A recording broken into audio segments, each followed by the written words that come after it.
Who here believes that chemtrails are a bad thing? Chemtrails. Chemtrails are a bad thing, right? Okay. Chemtrails, when you look up in the sky and you see the airplanes and you see the clouds of chemicals coming out of them, it's a bad thing, right? If you Google chemical trails, what you find is the first 28 pages of Google is all about the conspiracy associated with it. If you get to page 29, you'll start getting the truth. Okay? It's time that we turn off, get rid of the conspiracies in our lives. Did anybody here not, as a child, play baseball or softball? Okay, let's talk about baseball for a second, right? Spring day, it's been cold all winter, and a nice warm spring day, right? And you step up from the dugout and the coach is sending you in the bat, right? And you put on your batting gloves and that smell of the leather, right? You're grinning, you remember, right? Good times, okay? And you step out of the dugout and you hear mom and dad over here and they're hollering your name.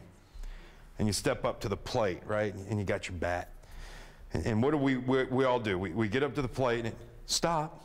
We dig in the dirt and we get this foot set, right? And the dust cloud comes up and it's now we move from the fresh, clean grass to the smell of the leather gloves to the smell of the spring dirt, right? And we here we go. We do the little booty shake, right, that makes everybody cheer. And we got our bat. We pull that hand down and we're getting ready, right? And we pull back and we do that little thing with our hands. You remember doing that, right? That little tensing. We're getting ready. And we're eyeballing the pitcher. And here you got the pitcher. Stand up, be my pitcher for a second. Here you got the pitcher, right? And you're watching him. And you're doing this number because you're anxious, right? You're ready, you got the little booty shake going. Here you are and you're clinching. And he looks over his right shoulder at third base, and you know, here it comes. He's getting ready. And he looks over his left shoulder at first base, about to start that windup. And he starts his windup and you focus, you kind of lean back and you're getting ready. And the second he releases that ball, hold your arm up there for a second. Your focus goes from the pitcher to his hand, right? And the second he releases that ball, you lean back and you twist your hands. Ball comes in at just the right moment. You're up on your toes and you're swinging it. Pow!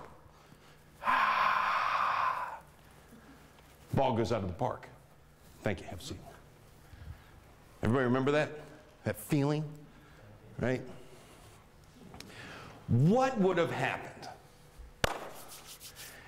if right before our pitcher looked over his right shoulder, signifying that any second now he's going to begin his windup, which signifies that he's about to pitch, which signifies that the ball's about to be coming our way, which signifies we're about to swing, which signifies we're about to knock the ball out of the park?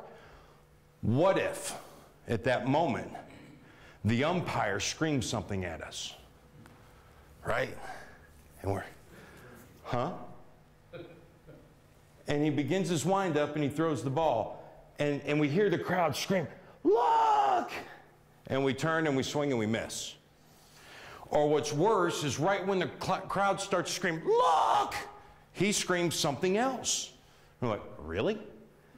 About that time, that ball's going to hit us in the back of the head, right? Not a good thing to be. Not a good thing to have happen. I tell that story because I want you to understand that what is coming our way is the ball. And when it gets here, we're going to do one of three things. We're going to swing and hit. We're going to swing and we're going to miss. Or we're going to get hit in the back of the head.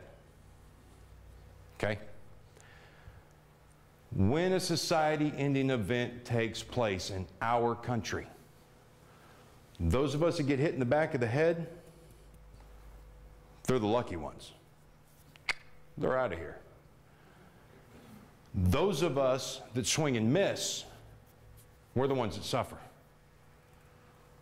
due to our lack of understanding, our lack of focus, our lack of preparation, our lack of desire to keep our eye on the ball, we're not going to die. Our wives are. Our kids are.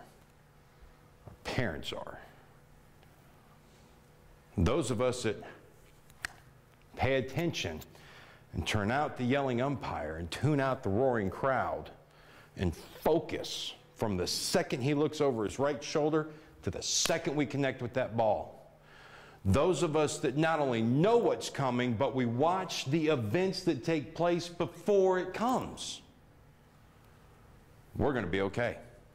And so are those that depend on us, right?